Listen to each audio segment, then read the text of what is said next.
So in terms of Ilia, what do you make of his skill set in there? Oh yeah, man, look, good skill set. You know what I mean? Does a lot of things right. Like he's neat, but yeah, I just believe you need to have more than that with someone like me. You know what I mean? And yeah, so I think I'm just going to show that I'm too much out of fight.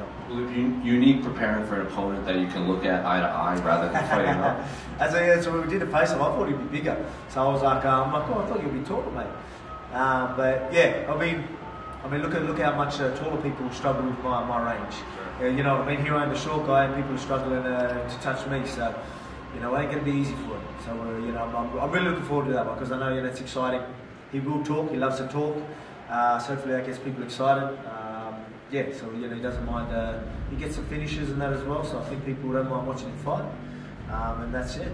So that's good. So let him talk, keep it interesting, and then I'll punch him in the face. And last one for me, I don't know if you heard, but Israel said that he wouldn't mind headlining UFC 300, but he would actually take the co-main event if the UFC offered you the main event. He thinks you should main event over him. A lighter weight class is usually the one below that everyone. Yeah. So what do you think of Israel saying that he would secede the main event to you? I mean, obviously I'd love that, but I'd be more than happy to obviously co-main for him as well. So yeah, well, obviously we're very close, we're like brothers, and you know that's what he's like. You know, he's not selfish. And neither am I. So we're both in the same boat there, but nothing but love for my man. But that's something that we definitely want to do. You know what I mean? So yeah, there's a few things that are there. And again, we all want to be active. So where that is International Fight Week, we want all them fights. Keep me busy. Do you feel like that Islam rematch might be like the perfect UFC 300 fight, champion versus champion? That just seems like it's kind of written in the stars a little bit. I mean, I think so. You know what I mean? I think that makes a lot of sense. Yeah, for sure. You know, I think that'd be great, especially with me getting my hand raised on that one for UFC 300. It'd be perfect. But again, we'll see what we can do. But I think that's one of the bigger fights that you can make. I truly do believe that. A lot of people want to see it again.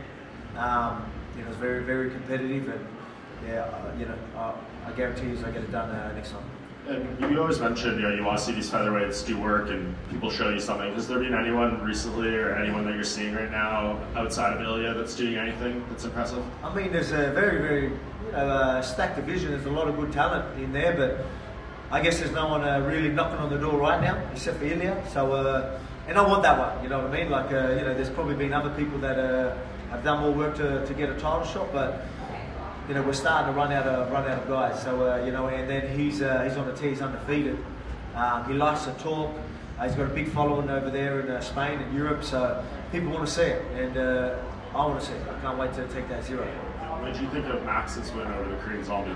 Oh mate, yeah, great fight. You know, I thought Zombie, you know, they both looked great, but I thought Zombie, you know, for his last fight, a lot of people thinking that he's done, but I thought he looked very dangerous. He looked great in that first round.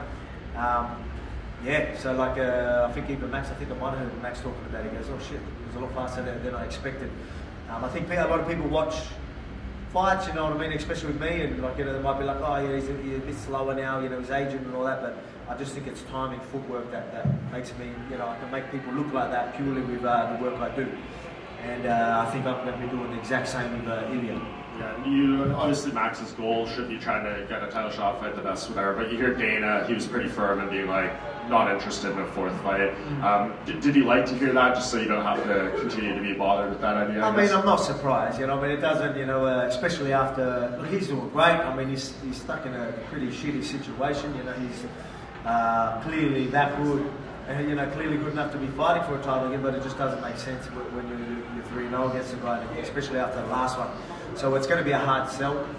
So I'm not surprised, but you know, I'll have a good chat with Dana while we're here. You know, obviously, you know, even him saying, like, you know, he was up on stage saying that, you know, pretty much give Alex what he wants, you know, show my appreciation. I'm in that position now, so yeah, I appreciate that, and yeah, and again, it doesn't make sense, so I'm not surprised with that. Alex, obviously Ilia seems to be next, right? But do you think there'll ever be a point where you kind of run out of people in the division, you almost outgrown it and you'll just have to move up to lightweight probably? Yeah, I mean, like, obviously we're having conversations. I want to be active, you know, I do want to do the whole 2 division, keep busy thing. It is tricky, but Yeah, I mean, there's so many good fights at lightweight as well. So, you know, I mean, there's like so many, and it's such a stacked division. So maybe it can keep me busy enough if there's nothing at featherweight. But I mean, you know, who knows? In a few months, there could be someone else knocking on the door, and you know, I'm going to want to stay for that because whatever excites me, I'll be there for it.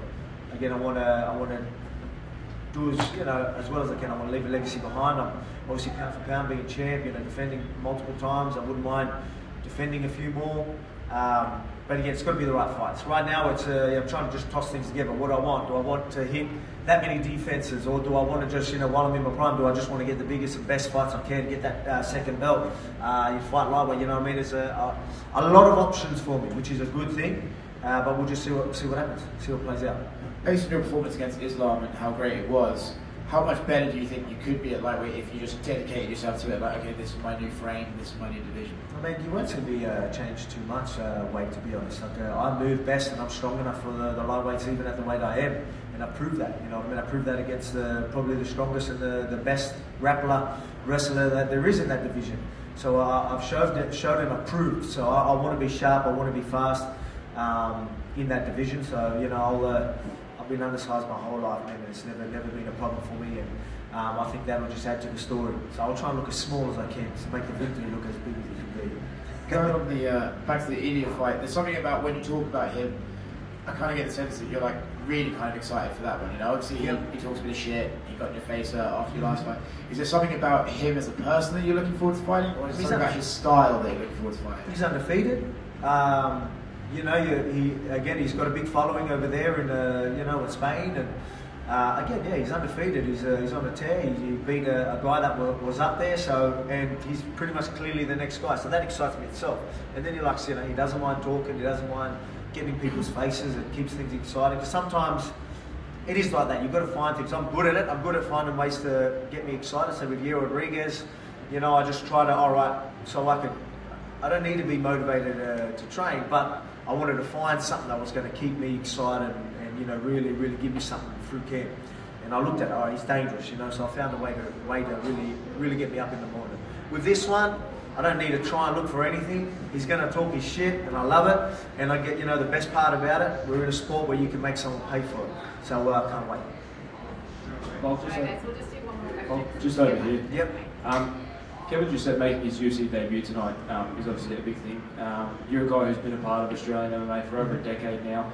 I just want to get your thoughts on the growth of the sport here in Australia and sort of how pleasing that is for you to see. Oh, mate, it's unreal.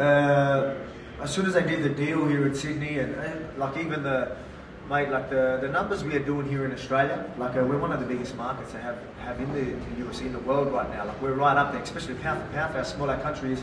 And you know, we're showing you that. That's why they keep bringing pay-per-views here and we're doing this deal with you. But look at the opportunities for these talented. Like, mate, I go to amateur shows now and I'm blown away at how good the Australian fight scene is. It's incredible. So you're going to be seeing champions and top contenders, top fighters coming from Australia. Now we've got the opportunity for these guys to take late notice fights, step in, get a contract, set a statement, and then roll on that their career through the UFC.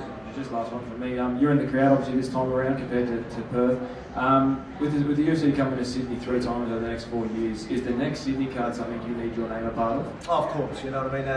That's why we needed, you know, myself or Easy headlining this card. Like, you know, if there's going to be cards over here on this side of the world, you need to have one of us fighting. So you know, I'm glad he got that. He really wanted to fight here. Like obviously we didn't want anyone else coming here and defending belts or anything here on our part of the world. So I'm very happy he's able to do that. And you know, if one more's here, then hopefully we both can be on it, or myself, or whatever it is. But I definitely want to be fighting.